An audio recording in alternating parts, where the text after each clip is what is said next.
প্রতিটা মেয়ের মধ্যে একটা অদ্ভুত ব্যাপার আছে। মেয়েরা প্রেমে পড়ার সঙ্গে সঙ্গেই স্বপ্ন দেখতে শুরু করে। একটা সাজানো গোছানো সংসারে স্বপ্ন দেখতে শুরু করে তারা।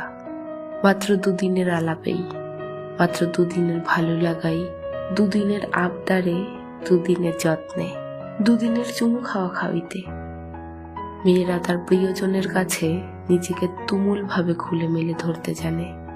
মেয়েরা নিজেকে নিঃস্ব করে দেয়। সমস্ত গোপন থেকে গোপন খবর তারা তাদের প্রিয়জনকে হড়হড় করে বলতে থাকে। শরীরে কোথায় তিল আছে, প্রাক্তন কোথায় কোথায় ছুঁয়েছে, বুকের কোথায় পাথর লুকানো আছে, মাথা কবে কবে বেশি ব্যথা করে, বাড়িতে কার সাথে ঝামেলা বেশি হয়, কে কবে ঠকিয়ে গেছে, কার উপর রেগে গিয়ে ওরা জিনিসপত্র ভেঙে ফেলে, কার উপর অভিমান হলে দুপুরের ভাত খাওয়া বন্ধ হয়ে যায়। সবটা উগড়ে দিতে থাকে। মেয়েরা চায় ওদের পাশে বসে ওদের খুব বোকা বোকা কথাগুলো কেউ মন দিয়ে শুনুক। চকলেট খেতে ইচ্ছে হলে চকলেট এনে দিক, একটু জামাটা জুতোটা পছন্দ করে কিনে দিক, একটু শাড়ির কুচিটা ধরে দিক। মেয়েরা চায় বর্ষাকালের বিকেল বেলায় ওদের ভেজা ছাদের দিকে তাক করে কেউ একজন একটা চিঠি ছুঁড়ে মারুক, 3 তলা বাড়ির নিচে দাঁড়িয়ে। মেয়েরা চায় কেউ একজন ভীষণ আদর করার পর 2 হাতের তালুতে লজ্জায় মিশে যাও মুখ তুলে একটাবার বলুক, এত লজ্জা পাওয়ার কি আছে আমার কাছে, তোমার সবকিছুই তো আমার কাছে যত্নে রাখা থাকবে, আর কারোর অধিকার নেই তোমাকে ছোঁয়ার। মেয়েরা চায় মাঝ রাস্তায় হাঁটতে হাঁটতে পা ব্যথা করলে হাতটা শক্ত ধরে কেউ সঙ্গে করে রাস্তা পার করিয়ে দিক। কথা বলতে বলতে চুল মুখের উপর এসে পড়লে ঠিক করে দিক। অতীব জঘন্য রান্নাটাও কেউ যেন চেটেপুটে খেয়ে একটাবার গাল টিপে বলুক, তোমার আঙুলে জাদু আছে। কাছের মানুষটাকে ঠিকঠাক করে না চিনে জেনেই মেয়েরা প্রেমে পড়ার সঙ্গে সঙ্গেই একটা আলটুসি রোদের মতো স্বপ্ন পোষে বুকের ভেতর।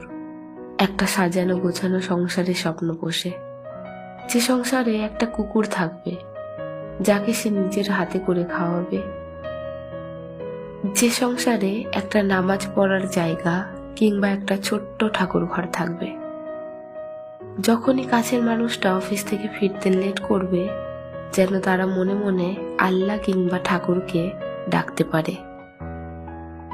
যে সংসারে সকালবেলা উঠে মেয়েরা ঘেটে যাওয়া টিপ ঠিক করে চা বানাতে পারবে, যে সংসারে একটা ছাদ থাকবে, ছাদের মধ্যে অজস্র গোলাপ ফুল ফুটে থাকবে। সন্ধেবেলায় যে ছাদের মেঝেতে মাদুর পেতে বসে 2টো গল্প করা যাবে, একটা হারমোনিয়াম নিয়ে গান শোনানো যাবে। ছুটির দিনে দুজনে মিলে রান্নাঘরে ঢুকে ইলিশের বিভিন্ন রেসিপি বানানো যাবে। যে সংসারে প্রতি রবিবার একসঙ্গে বাথরুমে ঢুকে জামাগুলো কাচা যাবে, ঘরের ঝুল ঝাড়া যাবে, টেবিলটা বইয়ের তাকটা গোছানো যাবে। অথচ বোকা মেয়েগুলো একবারও ভাবে না এই মানুষটা ছেড়ে গেলে ও কি নিয়ে বাঁচবে। একটা সংসার ভেঙে যাওয়া মন ভেঙে যাওয়ার চেয়ে বড্ড বেশি কষ্টের, বড্ড বেশি যন্ত্রণার, বড্ড বেশি আক্ষেপের। মেয়েরা আসলেই বোকা, সহজ সরল, মাটির ডেলার মতো নরম হয়। তার মানে এই নয় যে মেয়েরা অফিস কাছারি, বাজার ঘাট কিংবা বিজনেস সামলাতে অক্ষম, মোটেই না। মেয়েরা সব পারে, কিন্তু যখনই ওরা প্রেমে পড়ে তখনই গলে জল হয়ে যায়। প্রতিটা মেয়েই গুছিয়ে একটা সংসার করতে চাই, যে সংসারে 2টো মানুষ থাকবে, আর তাদের ভেতর ভালোবাসাবাসি থাকবে, যত্ন থাকবে, আবদার থাকবে, অভিমান থাকবে, দূরে গিয়েও কাছে আসার টান থাকবে। মেয়েরা এরকমই হয়। মেয়েরা মন ভাঙার যন্ত্রণা সহ্য করে নেয়, কিন্তু একটা সংসার ভাঙার যন্ত্রণা সহ্য করতে পারে না। মরে যায় ওরা ভেতর ভেতর।